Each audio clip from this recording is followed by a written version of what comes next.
Los derechos humanos, un tema con muchísimas aristas de gran actualidad también, tanto en Chile como en el extranjero. Vamos a conversar al respecto con el director de la División de las Américas de Human Rights Watch, José Miguel Vivanco. Señor Vivanco, gracias por estar hoy con nosotros en CNN. Al contrario, un agrado estar en CNN. Partamos por Chile. ¿Se violan los derechos humanos hoy en Chile?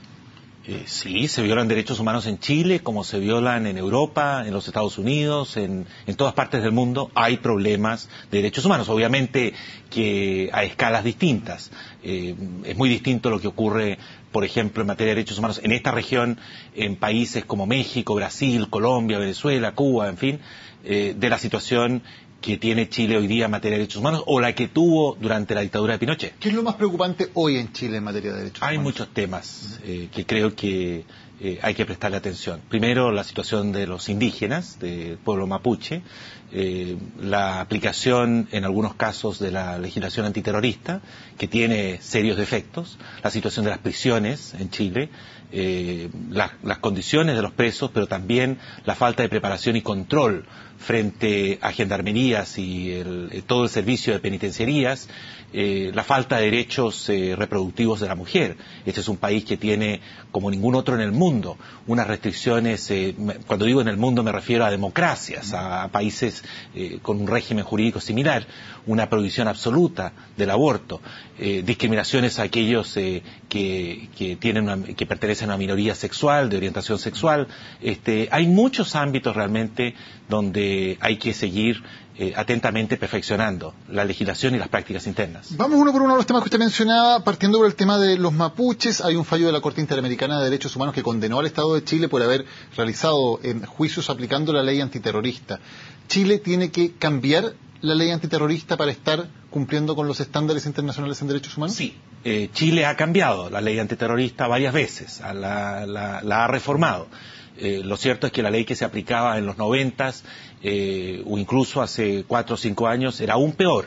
El texto actual tiene deficiencias serias, como por ejemplo, un ejemplo que me parece importante, que limita el derecho a la defensa, es el que se puede condenar a una persona solo sobre la base de testigos protegidos, cuya identidad está protegida. Y eso es una limitación grave al derecho a la defensa. ¿Los testigos protegidos no deberían poder usarse nunca o debería haber algunas condiciones en las cuales sí se pudieran usar sin violar el derecho a la defensa de los acusados? Se puede recurrir, hay legislación que permite, hay estándares que permiten la utilización de testigos cuya identidad se ignora. Sin embargo, debe estar garantizada no solo el contrainterrogatorio de esos testigos ilimitados en circunstancias muy excepcionales, pero bajo ninguna circunstancia el que a una persona se le pueda condenar únicamente sobre la base de testigos protegidos, que es la situación actual. Ponía usted el acento también en la falta de derechos reproductivos de las mujeres.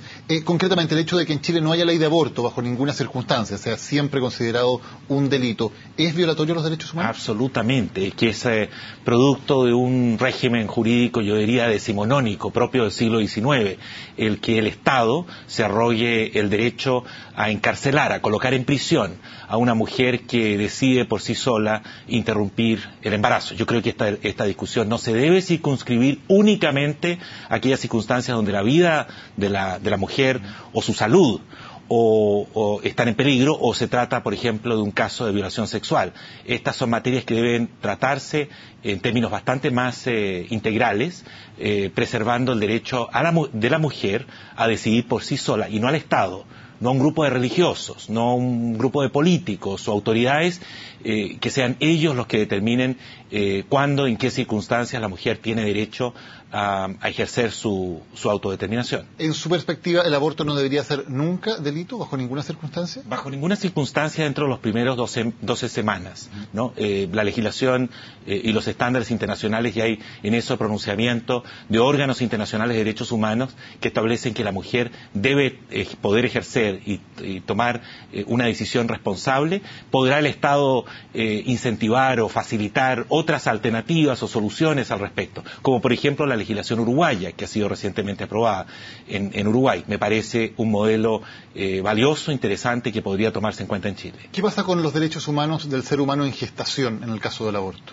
Es que los derechos humanos están preservados para la persona humana y se entiende que es la mujer la que está en condiciones de tomar una decisión respecto de su órgano, de su cuerpo, y que bajo ninguna circunstancia puede el Estado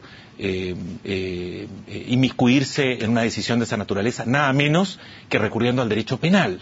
Es que es realmente, creo que esta materia hay que constantemente volver al punto de origen, y el punto de origen es posible vivir una sociedad moderna, democrática, que busca mejorías y mejorar la igualdad de oportunidades para todos. El que la mujer no pueda tomar una decisión respecto de esta materia y sea el Estado el que toma la decisión por ella. Y si no le obedece al Estado, la mujer corre el riesgo, o aquellos médicos que intervienen, de terminar en prisión. A mí me parece realmente demasiado brutal la opción. Usted decía aquí, el acento se pone en la persona. El feto en gestación, desde su perspectiva, ¿no es una persona que sea también objeto de protección jurídica? Sobre esa materia habrá, y todos tenemos derecho a tener una posición personal motivada por cuestiones valóricas o reflexiones de tipo religioso, pero desde el punto de vista jurídico es muy distinto el derecho que tiene la mujer, que es un ser humano, una persona capaz de tomar decisiones importantes respecto de su cuerpo, a los derechos que le puedan asistir a alguien que no es una persona. ¿No se considera una persona en su perspectiva? ¿Desde cuándo se comienza a considerar una persona? Hasta el momento de nacer. ¿Y desde cuándo comienza a tener derechos? Normalmente, por eso sí hay restricciones, una vez superadas las 12 primeras semanas.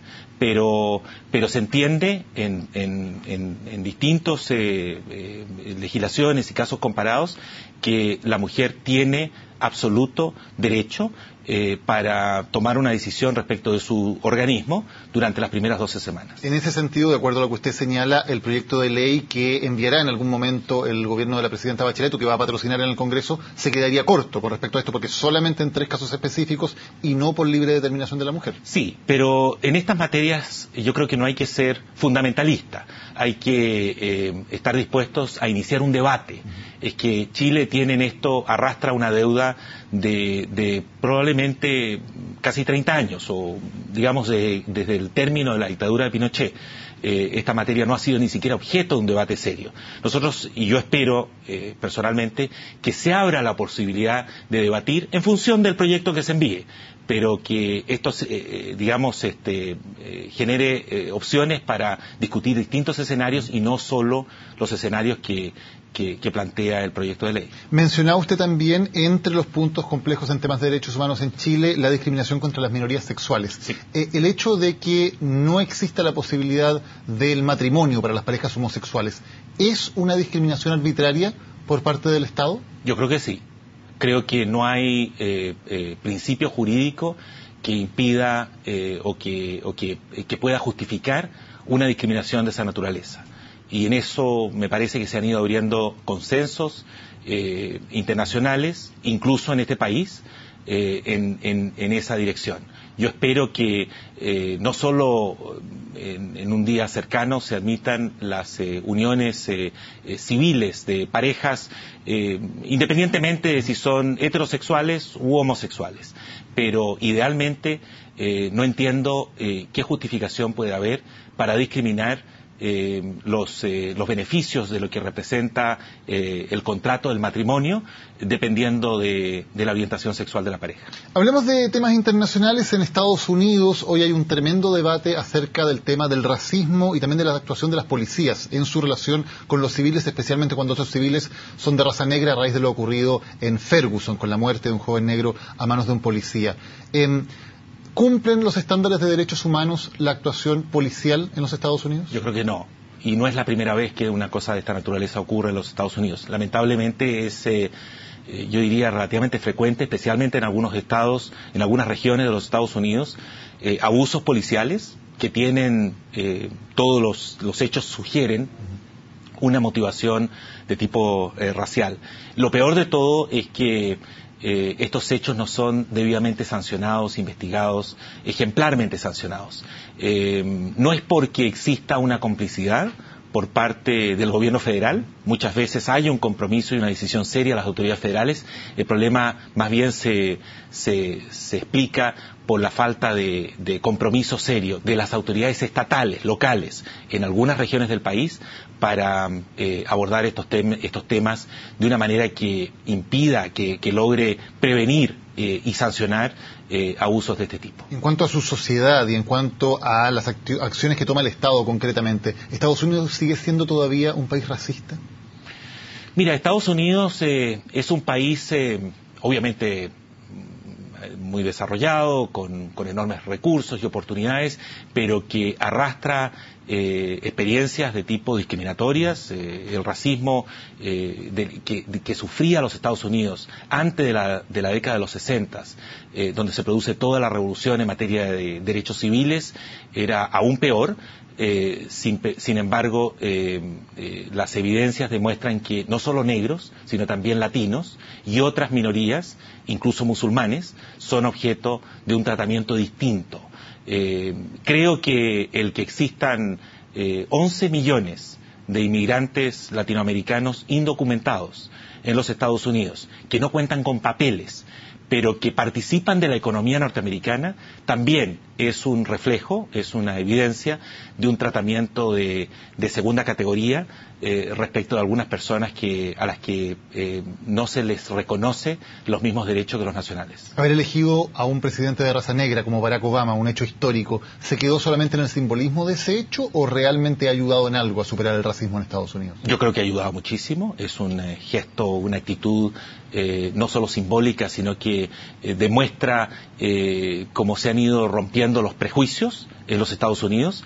Creo que hay otras sociedades democráticas, incluso en esta región, que no están preparadas para una decisión de ese calibre, como fue la elección de Barack Obama como presidente de los Estados Unidos. Así es que yo no minimizaría ese hecho. Sin embargo, eso por sí solo no supera los problemas que están muy entronizados, especialmente en el sur de Estados Unidos, en las regiones más pobres, donde hay más ignorancia y donde prevalecen los prejuicios. Una de sus preocupaciones como encargado de América Latina en el tema de Human Rights Watch ha sido Venezuela. A principios de año usted destacó al presidente Piñera como una de las pocas excepciones en cuanto al silencio que dijo en general se ha mantenido en Latinoamérica con respecto a las violaciones de derechos humanos en Venezuela. ¿La presidenta Bachelet ha sido una excepción o se ha sumado al silencio de la mayoría de los países? A ver, el presidente Piñera efectivamente condenó en términos, yo diría, inequívocos las violaciones a derechos humanos que se estaban produciendo en Venezuela, lo cual me parece que es acertado y que debe ser subrayado. Durante la actual administración, la posición del gobierno de la presidenta Piñera se ha concentrado fundamentalmente, de la presidenta Bachelet, se ha concentrado fundamentalmente en apoyar el trabajo de UNASUR, la delegación de UNASUR, que ha intervenido con su presencia en Venezuela para facilitar un diálogo entre las distintas partes, especialmente, digamos, oposición y gobierno, para intentar superar esta crisis. Creo que, lamentablemente, UNASUR no ha logrado resultados y si esto no ocurre en un plazo razonable, UNASUR está su credibilidad en riesgo. Y con ello la credibilidad de los países que han participado de este esfuerzo, por cuanto en Venezuela existe una seria concentración de poder, no existen instancias democráticas locales que permitan frenar abusos y se siguen produciendo violaciones masivas de tipo sistemática. Ha habido gravísimas violaciones a los derechos fundamentales en Venezuela que no están siendo objeto de una investigación imparcial, seria, rigurosa. Está el caso, por ejemplo, de Leopoldo López, que es un conocido líder de la oposición venezolana, que está en prisión sin pruebas, sin que existan cargos serios en su contra, salvo informes periciales policiales que hablan de unos mensajes subliminales que López habría enviado y que justifican su detención. Le han impedido presentar siquiera un testigo o una evidencia que permita acreditar su inocencia.